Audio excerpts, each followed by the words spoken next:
Welcome back to my channel Sonu special. ಇವತ್ತು ತುಂಬ ರುಚಿಯಾಗಿರ್ತಕ್ಕಂಥ tomato ಚಟ್ನಿನ ಹೇಗೆ ಮಾಡೋದು ಅಂತೇಳಿ ನೋಡ್ಕೊಳ್ಳೋಣ. ಚಪಾತಿ, ಪೂರಿ, ದೋಸೆ ಜೊತೆಗೆ ಬಿಸಿ ಬಿಸಿ ಅನ್ನಕ್ಕೂ ಕೂಡ ತುಂಬಾ ಚೆನ್ನಾಗಿರುತ್ತೆ ಈ ಚಟ್ನಿ. ಬನ್ನಿ ಹಾಗಾದರೆ ಹೇಗೆ ಮಾಡೋದು ಅಂತ ನೋಡ್ಕೊಳ್ಳೋಣ. ನೋಡೋದಕ್ಕಿಂತ ಮುಂಚೆ ನೀವು ನನ್ನ ಚಾನಲ್ಗೆ ಹೊಸಬ್ರಾಗಿದ್ದರೆ ನೀವು ನೋಡ್ತಾ ಇರೋ ವಿಡಿಯೋ ಕೆಳಗಡೆ ರೆಡ್ ಕಲರಲ್ಲಿ ಸಬ್ಸ್ಕ್ರೈಬ್ ಅಂತ ಇರುತ್ತೆ, ಅದರ ಮೇಲೆ ಕ್ಲಿಕ್ ಮಾಡ್ಕೊಳ್ಳಿ. ಹಾಗೆ ಪಕ್ಕದಲ್ಲೇ ಕಾಣಿಸೋ ಬೆಲ್ ಐಕನ್ ಮೇಲೆ ಕೂಡ ಕ್ಲಿಕ್ ಮಾಡ್ಕೊಳ್ಳಿ, ಜೊತೆಗೆ ಆಲ್ ಅನ್ನೋ ಬಟನ್ನ ಸೆಲೆಕ್ಟ್ ಮಾಡ್ಕೊಳ್ಳಿ.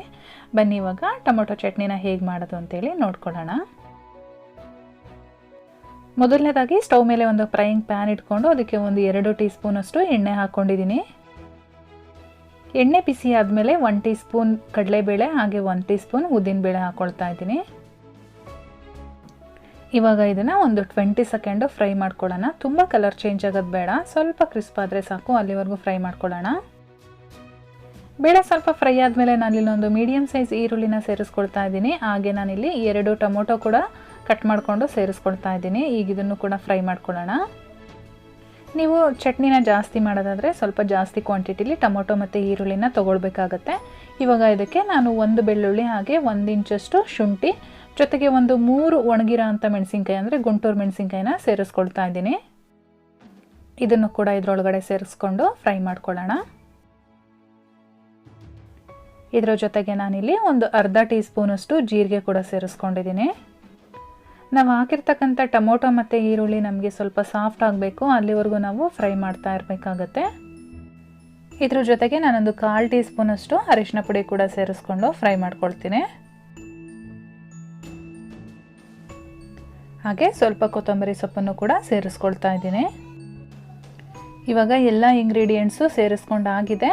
ಇವಾಗ ಟೊಮೊಟೊ ಎಲ್ಲ ಸಾಫ್ಟ್ ಆಗೋವರೆಗೂ ನಾವು ಫ್ರೈ ಮಾಡ್ಕೊಳ್ಬೇಕಾಗತ್ತೆ.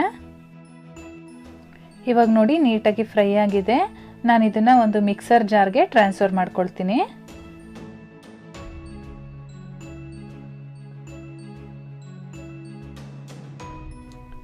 ಇದನ್ನು ಈ ರೀತಿ ಒಂದು ಮಿಕ್ಸರ್ ಜಾರ್ಗೆ ಟ್ರಾನ್ಸ್ಫರ್ ಮಾಡ್ಕೊಂಡಾದ್ಮೇಲೆ ನಾವು ಇದಕ್ಕೆ ರುಚಿಗೆ ತಕ್ಕಷ್ಟು ಉಪ್ಪು ಹಾಗೆ ಸ್ವಲ್ಪ ನೀರನ್ನು ಹಾಕ್ಕೊಂಡು ನುಣ್ಣಗೆ ರುಬ್ಕೊಂಡು ಬರೋಣ.